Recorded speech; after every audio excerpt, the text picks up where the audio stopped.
Hi guys, Dr. Chloe Costin here. I'm going to show you 4 of my favorite exercises to do post-run. It will be a really great way to make sure you kind of hit all the major muscle groups and it won't really take that long.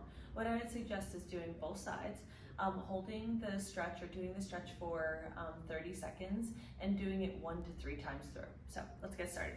So you're first going to start with doing the Bretzel 2.0. This will be for your quads. So you're going to start with your feet together, bring your left outer thigh down, right inner thigh comes down, squeeze that glute on the right hand side, come down on the left elbow.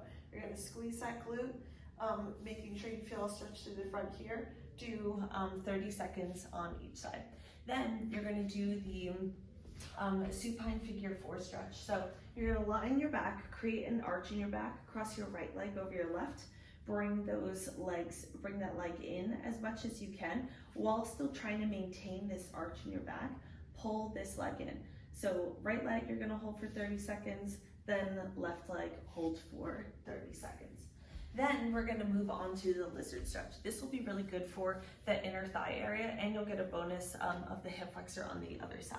So you're going to start on all fours. You're going to bring your right foot to the outside of your right leg. Now I'm stretching this right inner thigh, so I'm going to try to push this knee out to the side. I can even come on the outer edge of my leg, and I'm going to try to sink this hip down as much as I can. And then I'm going to lift this leg up and then try to make sure that I'm kind of lowering down as much as I can. I'll show you on the other side too. I'm going to hold for 30 seconds.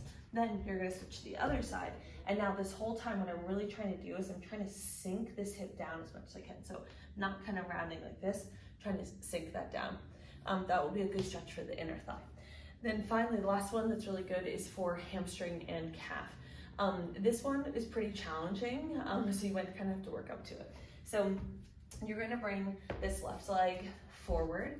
My toes are going to be back toward me. My knees are bent.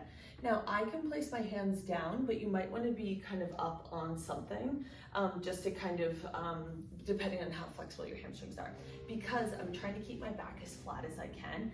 And then keeping my toes pointing back toward me and not shifting back, I'm just going to straighten my knee. So try to bring the back of the knee down toward the mat as best I can. And then I'm going to do this for 30 seconds, just back and forth. So I'm not holding it, I'm doing this more as a dynamic stretch. I should feel this through my calf and then also my hamstring, and then you're going to switch to the other side. And like I said, do that whole thing through at least once, but if you can, up to 3 times, holding 30 seconds for each time.